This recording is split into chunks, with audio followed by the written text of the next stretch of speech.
is up guys, welcome back to another video. Today we're going to be doing here a deck profile purely on Obstagoon.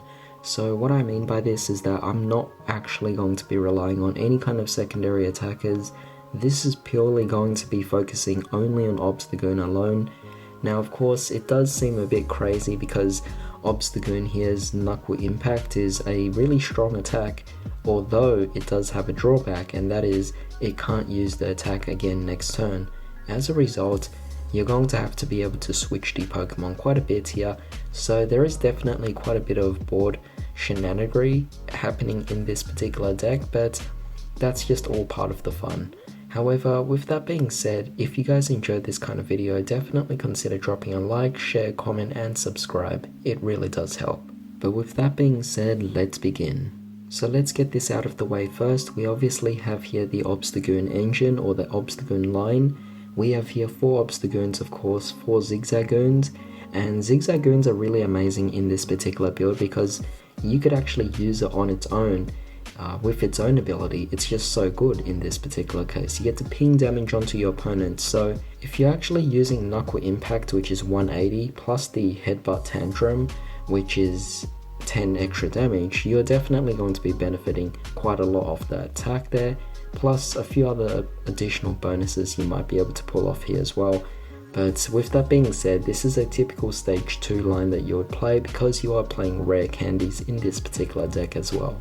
And we must not forget the fact that Wicked Ruler is still a really powerful ability, just keeping your opponent at check. So next up here for some supporting Pokemon, I'm going to be playing here 2 copies of Jirachi as well as 2 copies of the Oranguru. Now the Jirachi loop is something that I feel I pioneered myself, but to be honest, maybe someone else already did it before me, though it was something that I tried out for a very long time. This was back in 2020 when I was actually playing as well, or rather just getting into it, and the Jirachi loop is just so amazing, allowing you to get out a lot of different cards. Of course, when you're able to play both the Stellar Wish and the Dreamy Revelation, you are definitely going to be benefiting quite a bit of that, but in this particular case, you obviously are only playing the Dreamy Revelation one because the Jirachi with Stellar Wish is rotated out, so this still definitely suffices. And of course, Oranguru also allows you to switch out cards you don't like as well, so to be honest, it's pairing well together in this particular deck. Plus, you know that both Pokemon aren't really main attackers, so you don't have to waste your energy by placing them onto these Pokemon. All of the energy in this deck will be going directly to the Obstagoons. Last but not least, we have over here our Crobat V. Obviously, it's a draw card, but it also synergizes as a dark Pokemon as well, making it easy to search out. Plus, sometimes you might actually need to use the attack Venomous Fang as kind of like an alternative backup, just in case of course, and the fact that it is already dark, it just works out.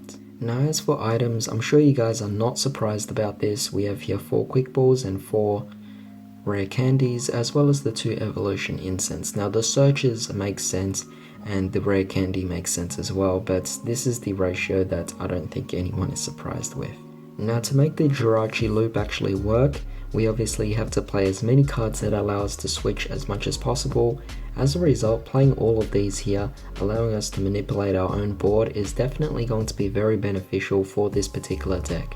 We also have the Scoop Up Net, which synergizes quite well with the Zigzagoons, and don't forget that Air Balloons and the switches don't always have to rely entirely on the Jirachi loop as well. You could also use them to switch out the Obstagoons so that you could get out the one you need for the attack. You basically want to have at least 2 Obstagoons on the board, with a third being the backup of the actual deck itself.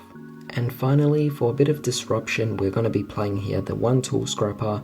Obviously that just makes sense. I mean, in this particular format, we're just seeing so many different Pokemon tools that are just really pesky, really annoying, so to have here a Tool Scrapper is definitely helpful.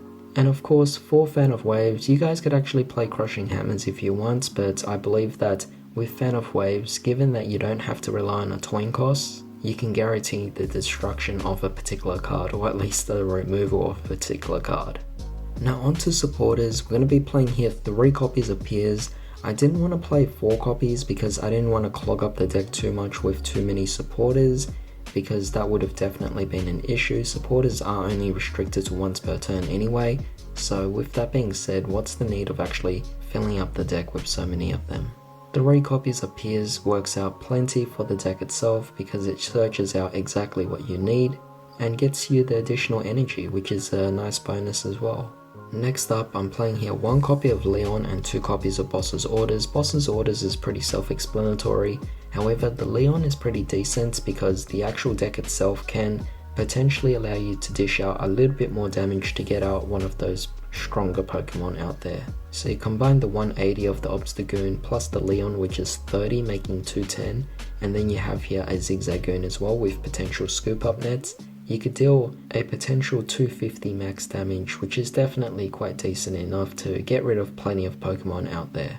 And of course, to facilitate draw power whilst maintaining some bit of disruption, gonna be playing here 2 copies of Marnie and 4 copies of Research. Definitely quick for the deck, allowing you to pretty much just go through as much as possible very early on in the game. And finally, for energy, we're only going to be playing 8 copies of energy here. We don't need to waste time with playing basic energy. We're just playing here hiding energy as well as the twin energy. The twin energy is just so good when you attach it to a single prize Pokemon, and the Obstagoon is just a really powerful Pokemon to attach the twin energy to because it requires 3 colorless, so just adding that together with the hiding energy makes for a deadly duo, because the hiding energy also allows your Obstagoons to retreat for free when it actually is needed. So with that being said, you won't even have to entirely rely on actually going for the switches or even the air balloons, because if you have the hiding energy, then there's no need to worry about retreating, or at least the cost for it. So that was pretty much it for today's deck profile. I do hope you guys have fun playing this particular deck, though I must say that this deck definitely has quite a bit of a small spotlight in that competitive realm as well.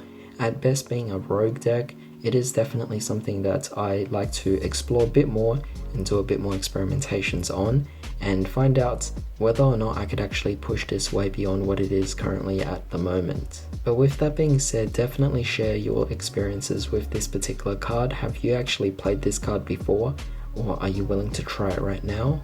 Otherwise, thanks for joining me today. I hope you all have a terrific day. I'll see you all next time.